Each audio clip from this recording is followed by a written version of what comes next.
en Marcos capítulo 11, del 1 al 11. Marcos capítulo 11, del 1 al 11. Y vamos a meditar en la exposición de la palabra de hoy. Vamos a ver la entrada de Jesús a Jerusalén. La entrada que todo el mundo habla de la entrada triunfal, ¿verdad? Donde fue recibido como un rey triunfador, muy parecido a como David entró en la ciudad santa llevando el arca de vuelta, ¿no? Como entró y en ese todo el mundo la aclamaba. Pues vamos a leer el texto, Marcos capítulo 11, del 1 al 11, dice la palabra del Señor. Cuando se aproximaba a Jerusalén, cerca ya de Betfagé y de Betania, junto al monte de los olivos, Jesús envió a 2 de sus discípulos, diciendo: Id a la aldea que está enfrente de vosotros, en ella hallaréis un pollino atado, sobre el cual nadie ha montado. Desatadlo y traedlo. Si alguien os pregunta, ¿por qué hacéis esto?, decid que el Señor lo necesita y que luego lo devolverá.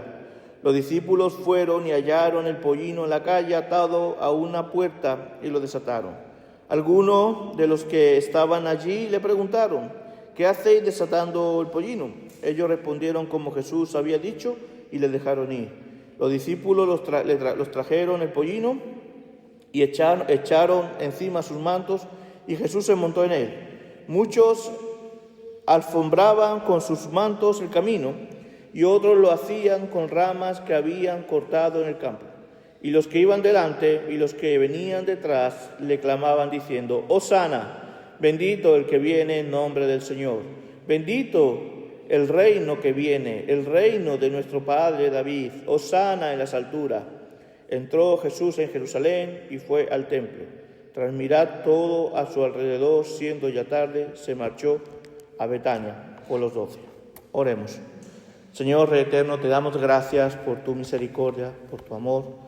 Gracias, Señor, porque podemos hoy escuchar tu palabra, estar sentado aquí en este lugar y poder recibir, Señor, este aliento, esta fortaleza, Señor, esta exhortación, y poder ver quién eres tú, Señor, realmente.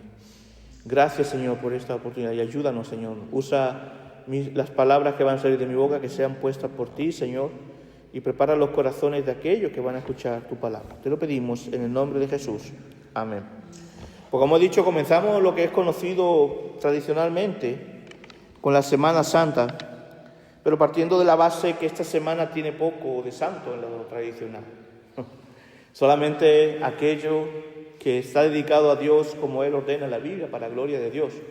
Aquello que ha sido apartado realmente para la gloria de Dios, para dedicarlo a Dios, es santo. El culto a Dios es santo. Pero a la vez, también a los creyentes, a los cristianos, nos hace meditar sobre lo trascendental de la pasión y la Pascua de Jesús. A meditar que como iglesia no estamos llamados a vivir tan solo una Semana Santa, sino una vida santa. No hablamos de una semana, una vida santa. Pero partiendo de esta premisa, cabe decir que estos días son muy buenos días para meditar en esto, y lo vamos a hacer. Como he dicho antes, igual que la Navidad lo es, también esta semana es muy buena para poder también evangelizar y todo esto. A mí ya varias personas me han preguntado por aquí, por el pueblo: oye, ¿vosotros cómo celebráis la Semana Santa? ¿O qué significa para vosotros? Es una puerta que se abre para poder dar testimonio. Entonces tampoco podemos cerrar la puerta a esto. Hoy vamos a meditar sobre el hecho de la entrada de Jesús en Jerusalén, esa entrada triunfante, que iba directo a dar su vida por su iglesia. La cuestión es que esto es mucho más de lo que se conmemora hoy aquí en el Santo y en muchos pueblos, con la famosa procesión de la borriquita, como he dicho extremeño. Hoy meditamos sobre el ascenso a Jerusalén de Jesús, que significa el comienzo del descenso de Cristo a la muerte, del descenso por ti. Pero este hecho tiene una perspectiva también escatológica, del final de los tiempos, porque ese mismo Jesús que hizo esa aparición triunfante montado en el pollino, también nos deja claro que volverá a aparecer con todo su esplendor y su gloria. Y muchos se preguntarán, ¿quién es este? Y otros gritaremos con alegría, si estamos aquí cuando Él venga, bendito aquel que viene. Entonces también tiene su implicación escatológica. Pero, ¿qué significó la entrada de Jesús en Jerusalén? ¿Qué implicaciones tiene esto para nosotros hoy? Primeramente vamos a ver 3 puntos. Nos da a entender que es el Rey libertador que fue prometido. Segundo, con esa entrada hace notar también que el Rey está presente. Y la palabra Rey, preguntamos a cada uno, seguramente que tenemos un concepto quizás distinto, qué significa ser un rey, un regente. Pero no hace falta que me respondáis, ¿quién es este Rey para ti? Terminaremos con esto. ¿Quién es Jesús? ¿Quién es este Rey que sube? Vamos a ver este punto de el rey libertador que fue prometido, el Mesías que fue prometido. Esto no fue un plan improvisado que debe venir Jesús y ya está. No fue casual. Esto aconteció para que se cumpliera la profecía por completo. Para ver que lo que venía diciéndose desde los comienzos, desde justamente después de la caída, se ha cumplido en Jesús. Pero antes veremos que hay un mandato en esto, hay un mandato del Señor. Vemos la autoridad de Cristo también como Dios, como el Padre de la creación. Porque comienza el pasaje diciendo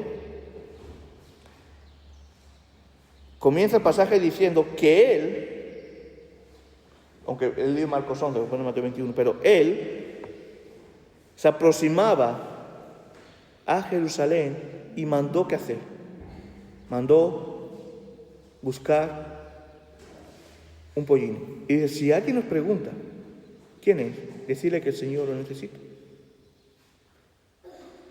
Aunque tenía anunciado Mateo 21, pero me gustó mucho la versión de Marcos, porque da mucha acción al momento. Dice, id a la aldea. ¿Comienza con qué? Con una gran comisión. Con una comisión. A nosotros nos dice, ir por todo el mundo. Y a estos discípulos dice, id a la aldea que está enfrente de vosotros y hallaréis el pollino atado sobre el cual nadie ha montado. Desatadlo y traedlo.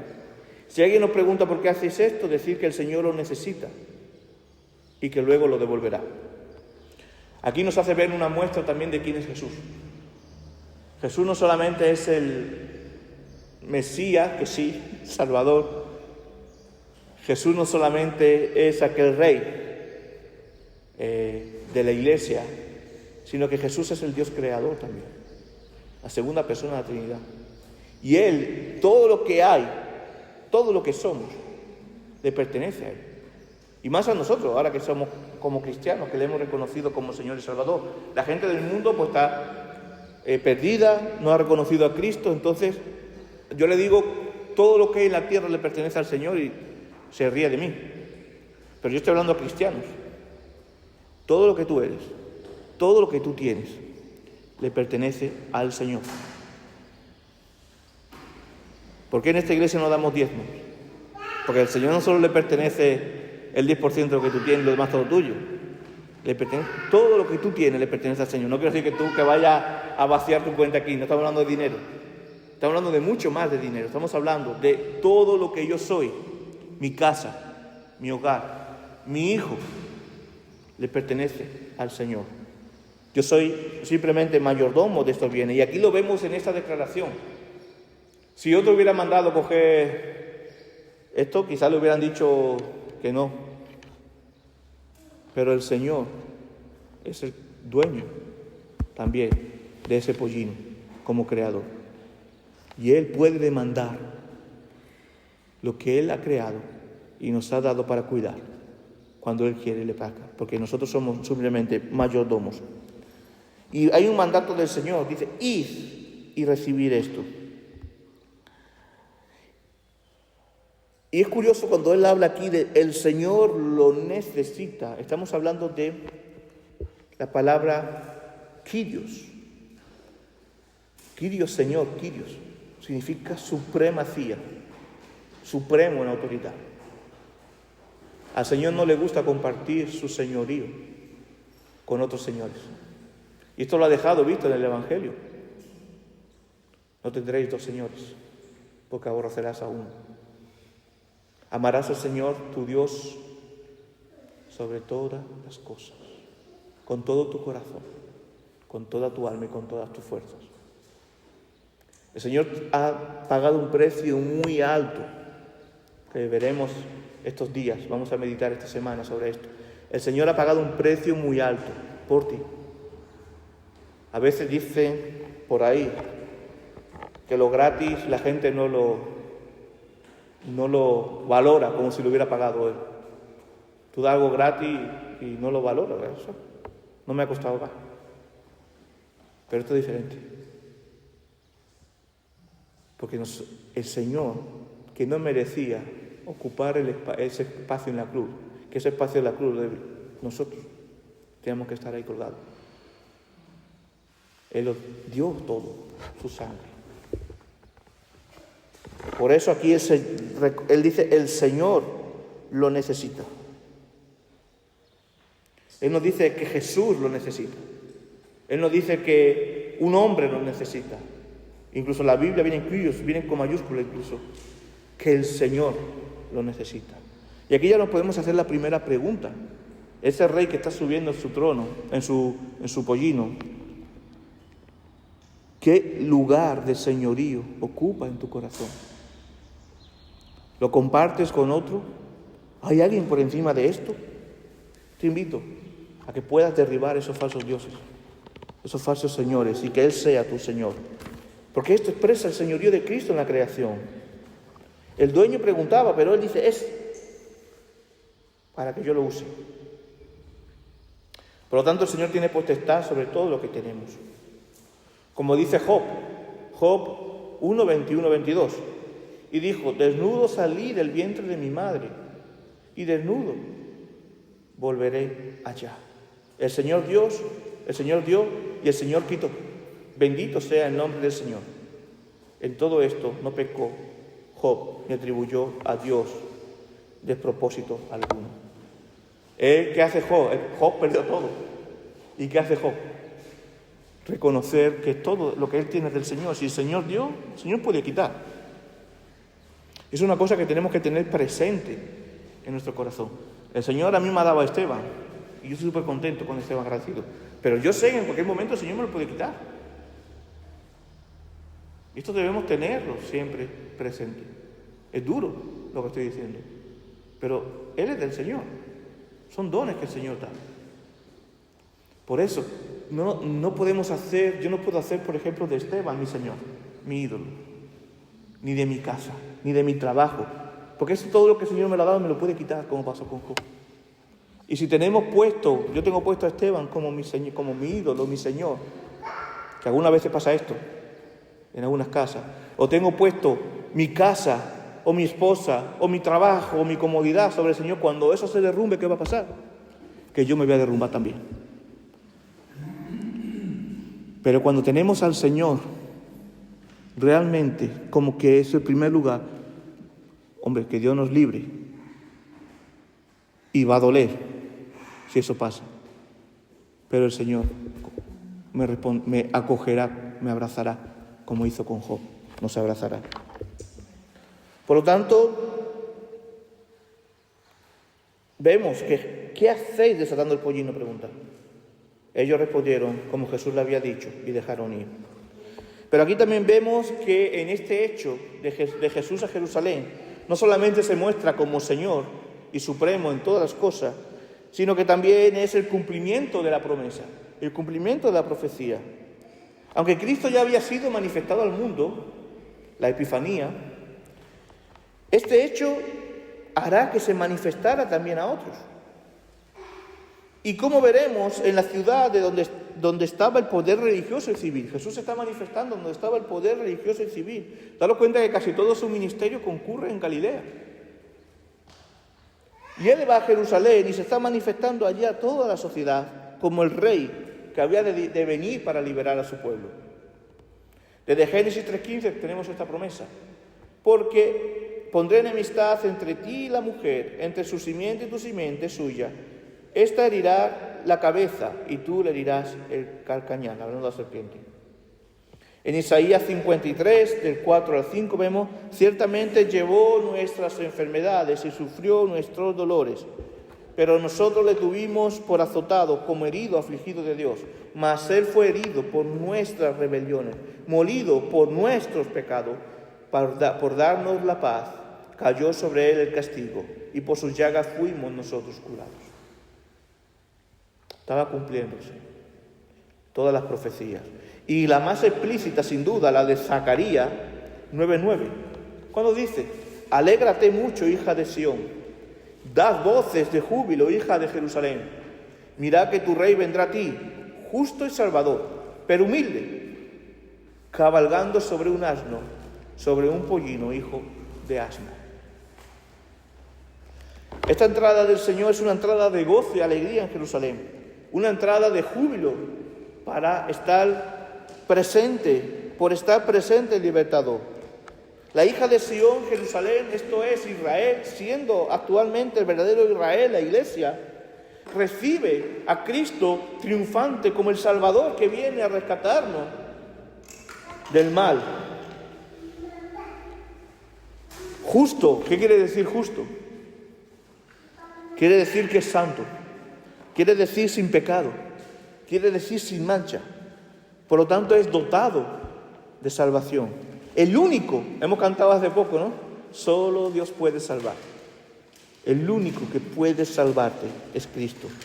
Humilde, montado en un asno, en un pollino, hijos de asna. En consecuencia, Jesús entra en Jerusalén montado en ese animal.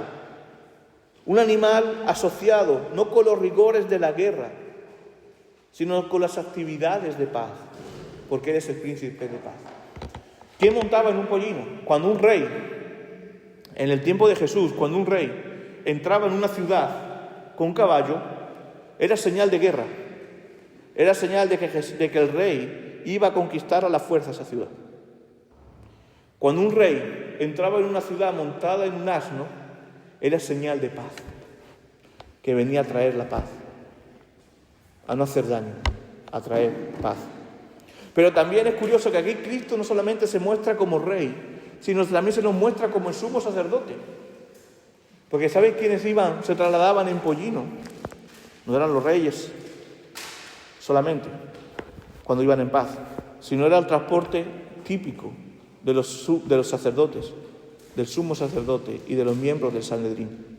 Entonces Jesús se nos está mostrando aquí sus oficios, como rey, rey de paz, como sumo sacerdote y, ¿por qué no?, como profeta, porque Él iba a hablar. ¿Y qué mayor forma de hablar que lo que habló en la cruz, que lo que hizo en la cruz? Pues aquí, hermanos, comienza el ascenso a la muerte. Cristo, el Rey, ya hemos visto estas profecías, el Rey está aquí, el Rey está presente. Cristo asciende hacia Jerusalén, ¿para qué? Para entregarse por cada uno de nosotros. Y pensemos en una forma, vamos a ser un poco egoístas. No pensemos ahora de una manera colectiva. No pensemos ahora que vino por la iglesia. Sí, la iglesia. Pero ¿quién es la iglesia? Tú. Tienes que pensar que en ese momento Jesús estaba subiendo, estaba ascendiendo a la muerte. Por ti, particularmente. Por ti.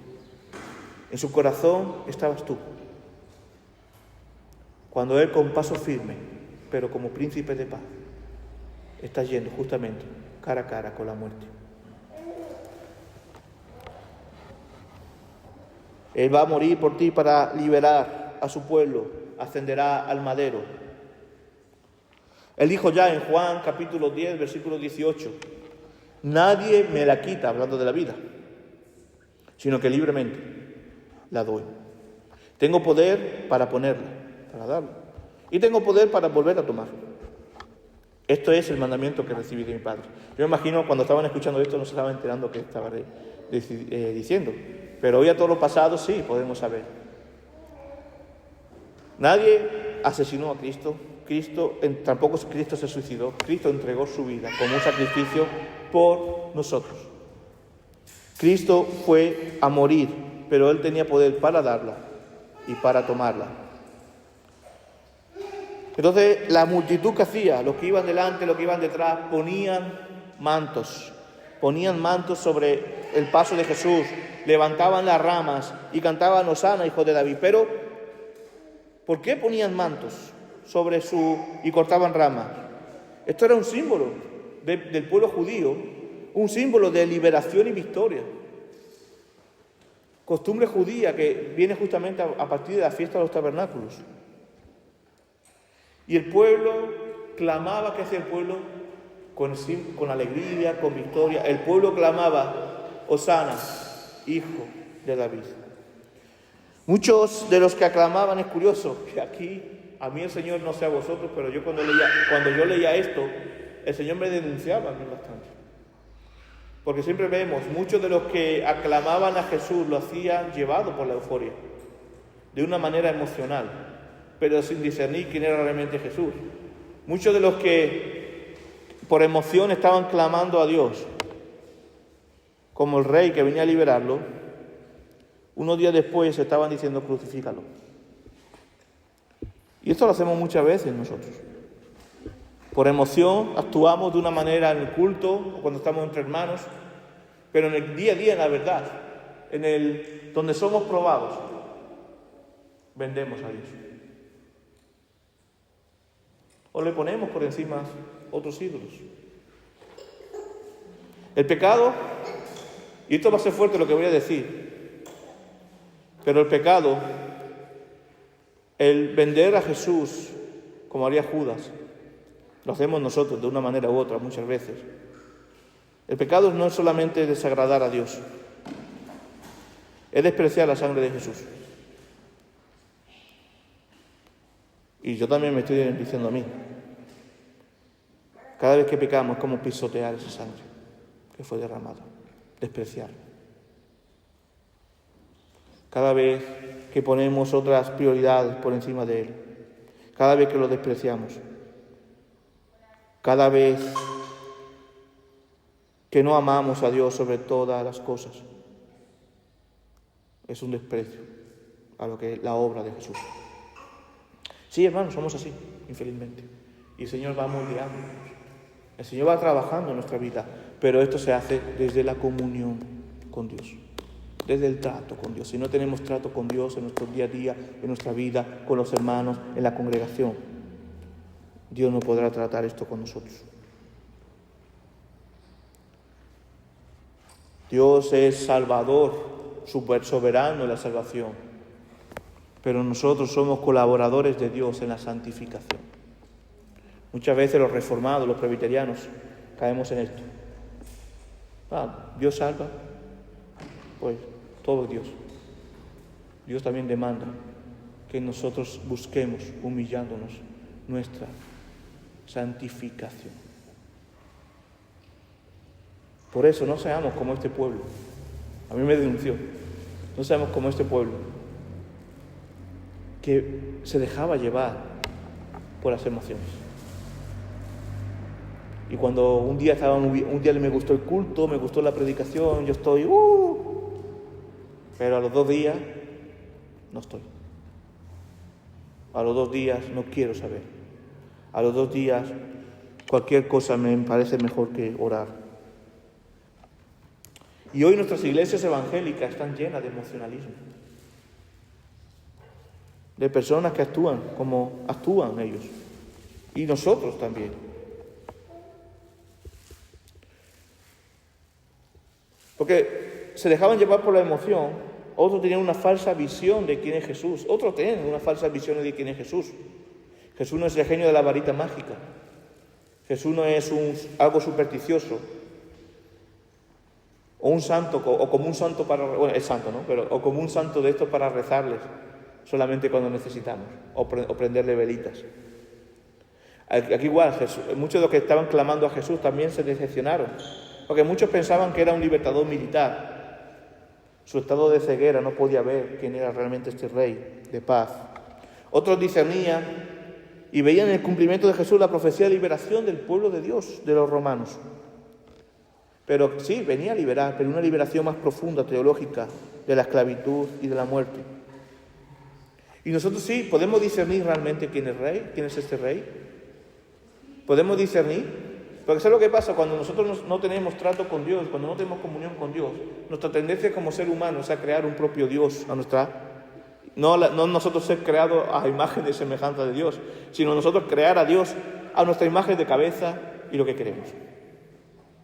Y nos pasará como el pueblo de Israel, aquellos que clamaban pensando que era un rey libertador y después se decepcionaron y dijeron, crucifícale.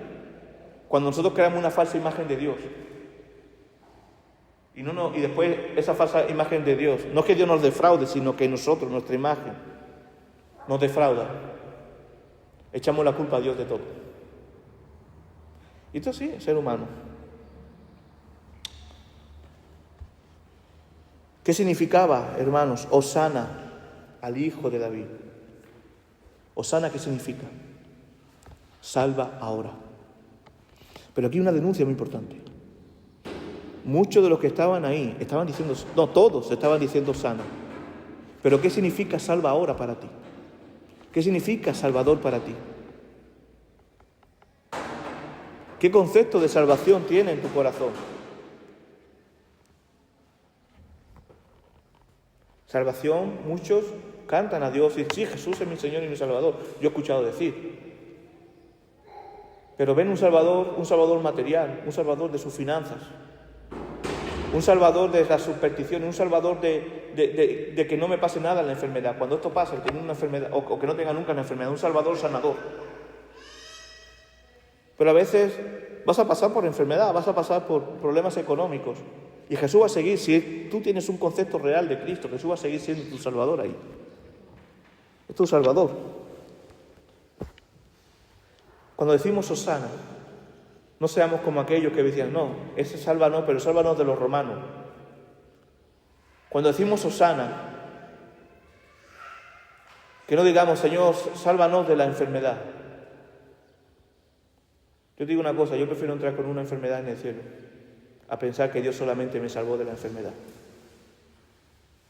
Porque hay algo más profundo de lo que Dios salva, que es el Salvador realmente, de la raíz de todo el mal, del poder del pecado, de la muerte eterna.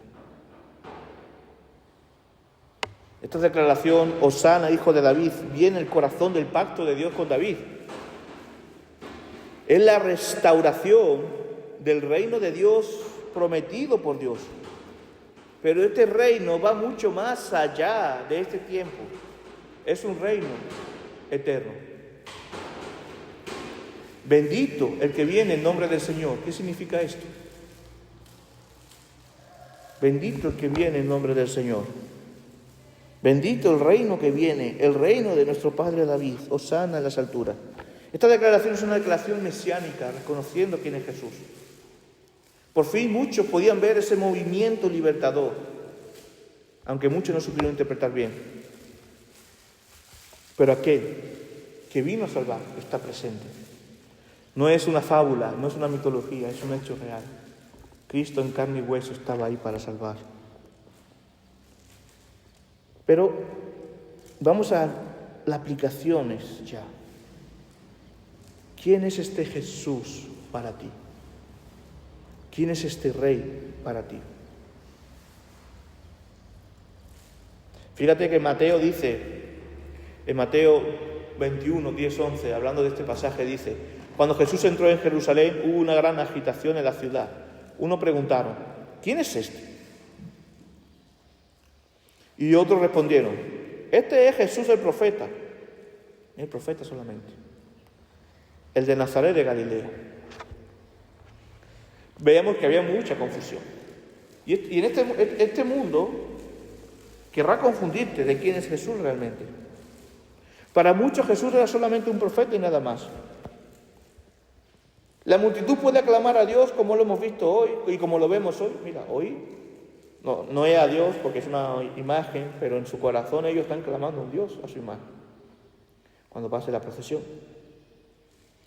Pero esto quiere decir que realmente conocen a Jesús. Tú vas allí, ¿tú conoces a Jesús? Sí, ese que te... No, ese no es Jesús.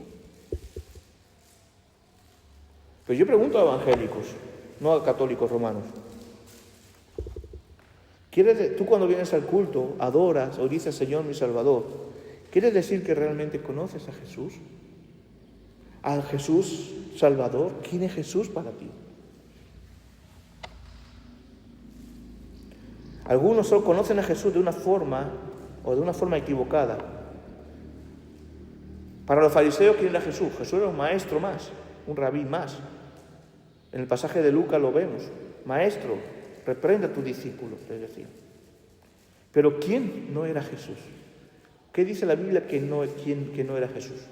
Antes, para responder quién es Jesús, vamos a responder quién es Jesús. Jesús no es un profeta más. Hasta los musulmanes piensan esto, que Jesús no es un profeta más. Le tienen como un profeta, pero es algo más que un profeta. A veces hasta las piedras hablan. Jesús no es un revolucionario más, como algunos otros piensan. Jesús no es un libertador nacional, sino uno personal. Jesús no es propiedad de ninguna iglesia en particular, es la cabeza de la iglesia universal. Este es Jesús.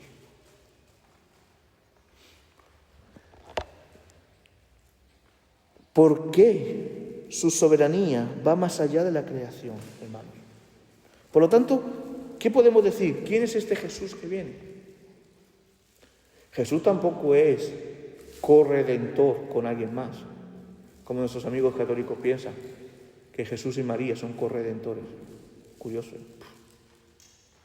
Jesús es el Redentor, el Salvador. Jesús de Nazaret es el Rey de Reyes, el Señor de Señores, el Verbo hecho carne, Dios plenamente y plenamente hombre, tu Salvador. Así que, hermanos, este Jesús que sube a Jerusalén como príncipe de paz, que subirá a la cruz por amor a ti. Este es el mismo Jesús que dejó su trono para encarnarse en un frágil bebé que creció entre la multitud siendo hombre y Dios al mismo tiempo, para dar su vida por nosotros. Esta deuda, hermanos, que nosotros teníamos con Dios fue pagada por Él. En el famoso consumado es, cuando salió de la cruz y fue sepultado, al tercer día resucitó, ascendió. Este mismo Jesús volverá y lo veremos entre las nubes y muchos dirán todavía, ¿quién es este que viene? Nosotros diremos, bendito el que viene, hosana. Jesús es también el único camino de salvación. Él es el camino y la verdad y la vida. Solo en Cristo puedes recibir vida eterna. Solo en Cristo puedes llevarte a la gloria para ser perdonados por tus pecados. Solo en Cristo hay salvación. Solo en ti tenemos palabra de vida, Señor. Solamente Cristo es nuestro único mediador y dador de la vida eterna. Solo Cristo somos más que vencedores. En 1 Timoteo 2, 5, 6 dice, pues hay un solo Dios y así mismo un solo mediador entre Dios y los hombres, el hombre Cristo Jesús, que se dio a sí mismo en rescate por todos, de lo cual se dio testimonio en su debido tiempo. Aquí la palabra ya exime, ya quita toda posible colaboración de corredentores o de nosotros mismos. Entonces, hermanos, ya vamos terminando. ¿Quién es Jesús para ti? Esa es la pregunta que nos deberíamos hacernos hoy en lo que la tradición llama Domingo de Ramos. ¿Quién es Jesús para ti? ¿Qué clase de rey es? ¿Quién es este que viene a ti? ¿Es tu Señor quien te compró con su preciosa sangre? ¿O es una opción más en tu vida? Cuando subía montado en ese pollino, lo hacía por amor a ti, pensando en ti. Este Jesús que te salvó nunca te desamparará hasta llevarte a la gloria, te llevará. Hermanos, en Él hay bendición más absoluta. La paz en su máxima expresión. La única salvación viene de Él. Y mientras nos acercamos a la Pascua esta semana, recordemos esto. Aquel Jesús, Cristo, dio su vida por ti. y que Él pueda reinar realmente en nuestros corazones. Que no sea una opción más, que sea Él en lo más alto de nuestra vida, que sea Él en el centro de ella misma. Cristo volverá. Y que nuestra vida esté llena de aclamaciones a Él. Como ahora nos unimos con toda su iglesia, extendida por toda la tierra, alabando su nombre, y que podamos decir: Hosana al Hijo de David. Bendito sea su nombre. Hosana en las alturas. Salva, Señor, sálvanos. Oremos.